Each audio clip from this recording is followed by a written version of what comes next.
삶에는 아무도 나타나지 않을 때보다 귀인과 방해꾼이 동시에 나타나는 경우가 많습니다. 그래서 사람을 알아보는 안목이 중요합니다. 사람을 크게 두 가지로 나누면 늘 사탕발림을 하면서 자신의 삶을 낭비하는 사람과 쓴소리를 하더라도 자신의 삶을 귀하게 여기는 사람으로 구분할 수 있습니다. 안목은 배움과 경험을 통한 지식으로 상황을 파악하는 판단력에 따라 다르게 나타나게 됩니다. 안목이 있는 사람은 신뢰할 만한 조언이나 자료를 통해 자신의 결정을 굳히지만 안목이 없는 사람은 고집스러운 미련함과 팔랑거리는 귀를 통해 쉽게 흔들립니다. 그렇게 자신의 오랜 노력을 물거품으로 만들기 일쑤입니다. 두 사람의 차이는 자신을 선택이나 결정에 주인공으로 삼느냐 아니면 내가 아닌 사람에게 그 권한을 주었느냐에 따라 다릅니다. 증명되지 않은 다른 사람의 말에 반응하는 정도를 보면 그 사람의 안목이 어떤지 확인할 수 있지요. 그런데 여기서 반응하는 정도라는 건 어떤 것을 말하는 걸까요? 눈은 마음의 창이라는 말이 있습니다. 눈을 보면 그 사람 마음이 드러난다는 의미이죠. 보통의 사람들은 무언가를 숨기는 것이 있을 때 눈빛이 흔들리거나 시선을 피하는 행동을 하게 됩니다. 눈동자가 왼쪽을 향할 때는 과거를 회상하는 것이고 오른쪽을 향할 때는 미래를 상상하는 중이라는 이론도 있는데요. 행동으로 보이는 비언어적 의사소통은 눈을 통해 하는 경우가 많습니다. 연구에 따르면 사람들은 본인의 의사를 표현할 때 말보다는 비언어적인 방법에 훨씬 더 많이 의존한다고 합니다. 연인들이 말을 하지 않고 서로 눈만 보고 있어도 마냥 행복한 것이 이런 연유이겠지요. 오늘은 맹자의 지혜를 통해 인생을 어떻게 살아가야 하는지 깨우침을 얻도록 하겠습니다. 상대의 거짓을 꿰뚫어 보는 법. 사람을 관찰하는 방법 가운데 눈동자를 살펴보는 것만큼 좋은 것은 없다. 눈동자는 그 사람이 지닌 악한 마음을 가리지 못한다. 마음이 바르면 눈동자가 맑고 마음이 바르지 못하면 눈동자가 흐리다. 그 사람이 하는 말을 듣고 그 눈동자를 관찰하면 사람이 어떻게 자기 마음을 숨기겠는가. 현재의 고난을 이겨내는 법. 장차 어떤 사람에게 큰일을 맡기려고 할 때는 반드시 그 사람의 생활을 공공하게 하여 하는 일마다 뜻대로 되지 않게 한다. 그러한 이유는 마음의 참을성을 담금질하여 능히 감당할 수 있도록 하고 하는 일을 이룰 수 있도록 하기 위함이니라. 스스로 크게 될 사람인지 알고 싶다면 내가 얼마나 많은 시련과 고통의 시간을 보내었는지 돌아보라. 건강을 잃어서 육체의 힘듦을 겪어본 적이 있는가? 아니면 딸린 식구들의 굶주림에 눈물을 흘려보았는가? 참고 인내한 시간이 길수록 크게 될 사람이다. 몸의 상처와 마음의 상처. 몽둥이로 사람을 죽이는 것과 칼로 사람을 죽이는 것에 차이가 있는가? 아니면 칼로 사람을 죽이는 것과 정치로 사람을 죽이는 것은 어떠한가? 몽둥이로 생긴 멍은 시간이 지나면 회복되지만 마음으로 남긴 상처는 영원히 기억된다. 어질지 못한 행동으로 성공을 거둔 자는 그 행동 때문에 망하게 되며 자신도 똑같이 소외당하게 될 것이다. 자신에게서 시작된 모든 일은 결국 자신에게로 돌아온다. 당장 시도해보라. 길은 가까이 있다. 그러나 사람들은 헛되이 먼 곳을 찾고 있다. 일단 해보면 쉬운 것이다.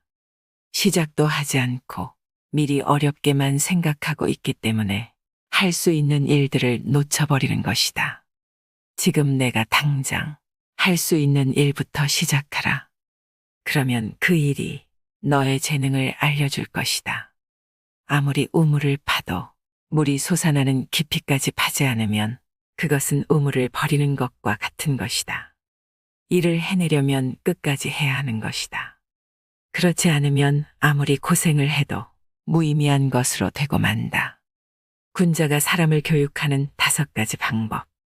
첫째는 시기적절하게 오는 비가 초목을 변화시키듯이 때에 맞춰 수준에 맞게 알려주는 방법이다. 둘째는 덕을 쌓고 이룰 수 있는 환경을 만들어주는 방법이다.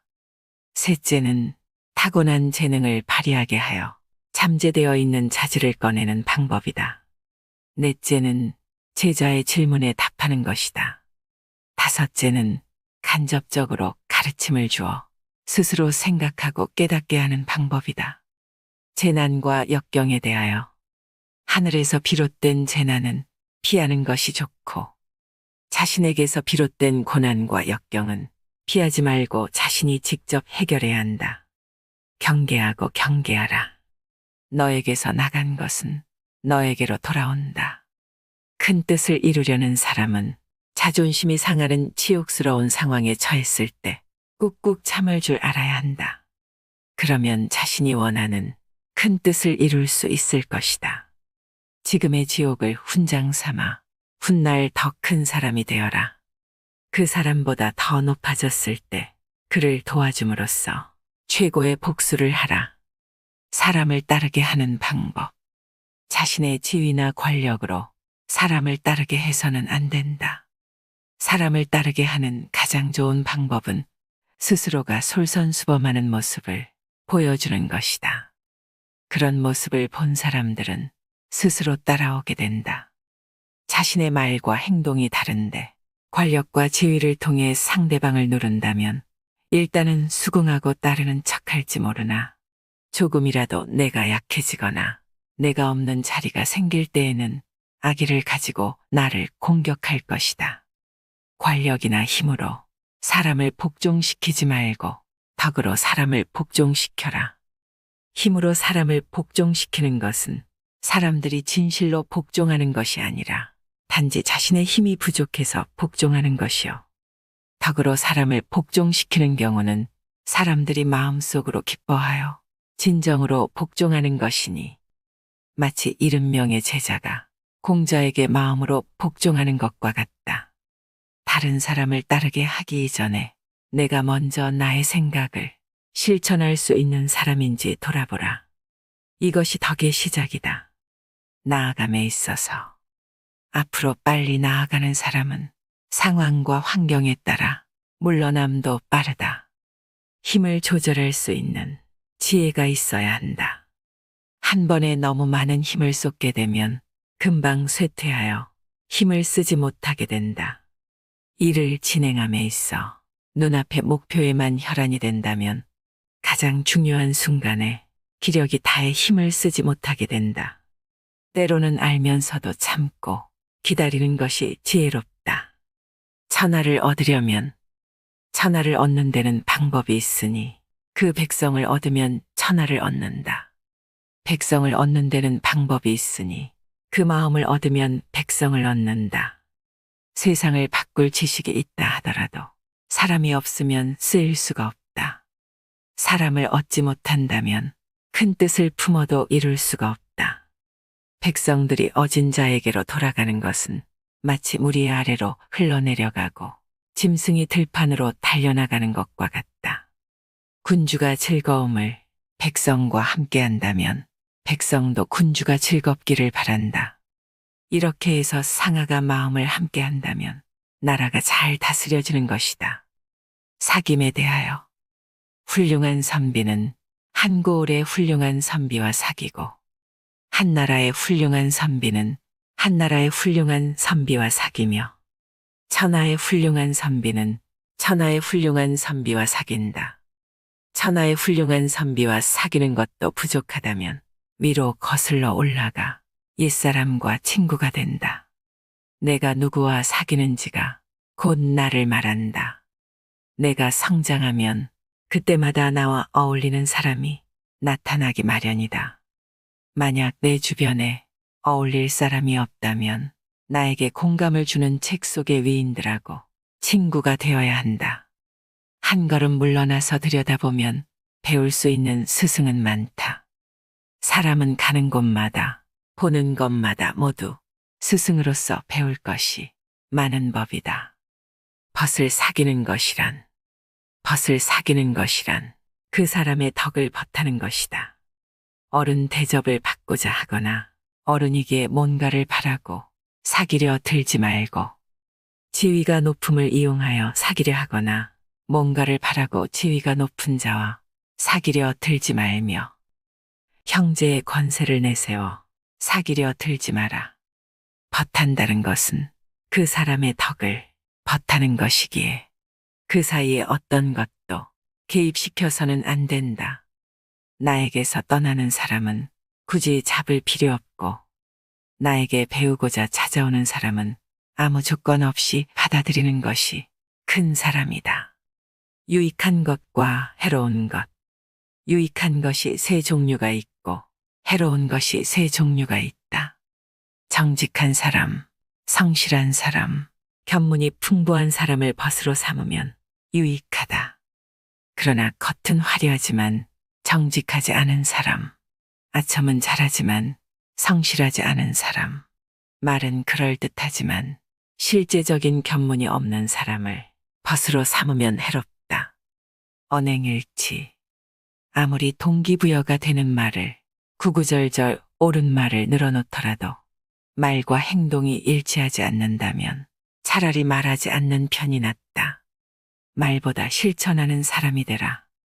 설득력 있는 말을 하는 것보다 스스로 실천하는 사람이 되면 사람들의 마음을 움직이는데 훨씬 더 강력한 효과가 있다. 자기 몸이 구부정한 상태에서는 남의 몸을 똑바로 세울 수 없다. 지도자는 말과 행동을 일치시키면 따르는 이들에게 휘감이 될 수 있으며, 굳이 말하지 않아도 스스로 따르게 된다. 말을 함부로 하는 사람은 결국 그 말에 대한 책임을 생각하지 않기 때문이다. 군자의 세 가지 낙. 군자에게는 세 가지 낙이 있다. 그러나 천하를 얻어 왕자가 되는 것은 이 세 가지에 들지 않는다. 첫째는 부모가 모두 건강하게 살아있고 형제가 무고한 것. 둘째는 우러러 하늘을 보고 굽어 땅을 보아도 부끄러울 것이 없는 것. 셋째는 천하의 영재를 얻어 이것을 교육하는 것이다. 인생이란 별것도 아닌데도 뜻하지 않은 영예를 얻을 수도 있고, 만절을 피했는데도 뜻하지 않은 비방을 듣는 수도 있다. 영리와 비방은 반드시 그 실체와는 일치하지 않을 수도 있다. 이것에 너무 마음을 쓰는 것은 어리석은 일이다.